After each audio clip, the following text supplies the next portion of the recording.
ನಾನೀಗ ಮಹಾಲಕ್ಷ್ಮಿ ರಂಗೋಲಿ ಬರೀತಾ ಇದ್ದೀನಿ.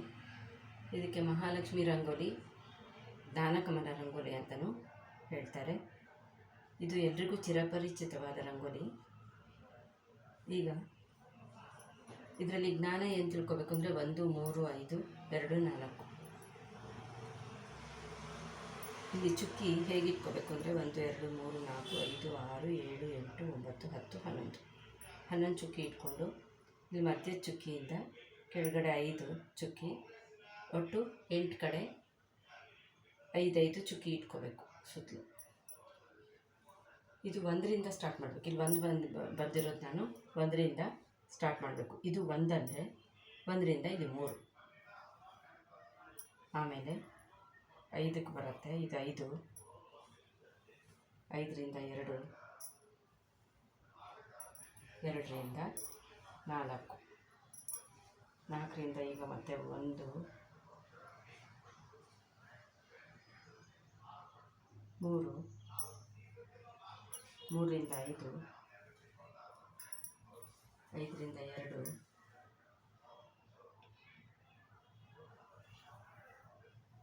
2ರಿಂದ 4, 4ರಿಂದ ಈಗ 1ಕ್ಕೆ ಬರುತ್ತೆ.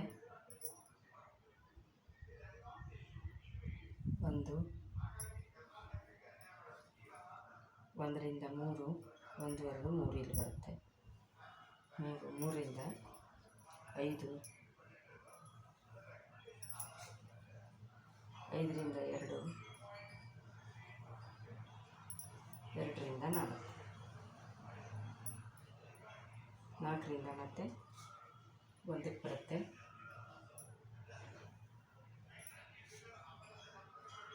1ರಿಂದ 3, 1, 2, 3, 3ರಿಂದ 5,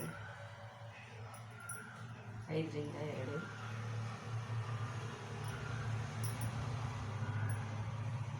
2ರಿಂದ 4, 4ರಿಂದ ಮತ್ತೆ 1, 1ರಿಂದ 3, 1, 2, 3 ಇಲ್ಲಿ ಬರುತ್ತೆ. 3ರಿಂದ 5, 5ರಿಂದ 2, 2ರಿಂದ 4, 4ರಿಂದ 1, 1ರಿಂದ 3, 1, 2, 3 ಇಲ್ಲಿ ಬರುತ್ತೆ. 3ರಿಂದ 5, 5ರಿಂದ 2,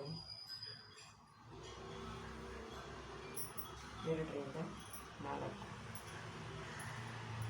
4ರಿಂದ ಮತ್ತೆ ಪುನಃ 1ಕ್ಕೆ ಹೋಗುತ್ತೆ.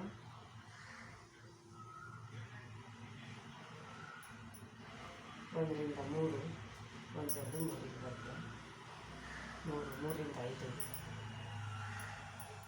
5ರಿಂದ 2,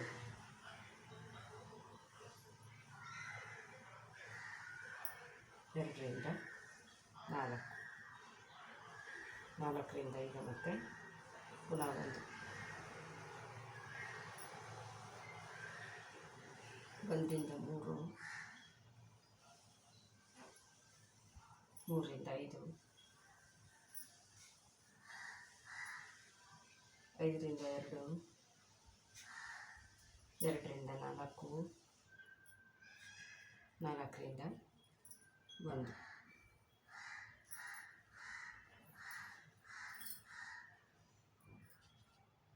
ಮತ್ತು ಸುತ್ತಲೂ ಒಳಗಡೆಯಿಂದ ರಕ್ಷಾ ಕವಚ ಬರೀಬೇಕು.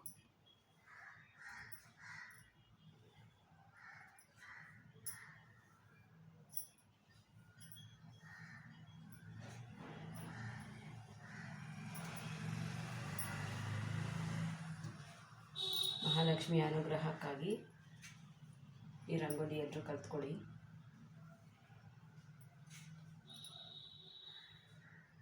ಇದೇ ಮಹಾಲಕ್ಷ್ಮಿ ಅಂತ ತಿಳ್ಕೊಂಡು ನಾವು ಪೂಜೆ ಮಾಡಬೇಕು.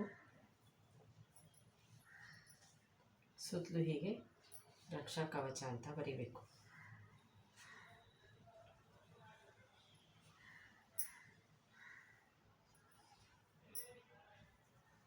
ಲಕ್ಷ್ಮೀನಾರಾಯಣರ ಅನುಗ್ರಹಕ್ಕಾಗಿ ಈ ರಂಗೋಲಿ ಕಲ್ತ್ಕೊಳ್ಳಿ.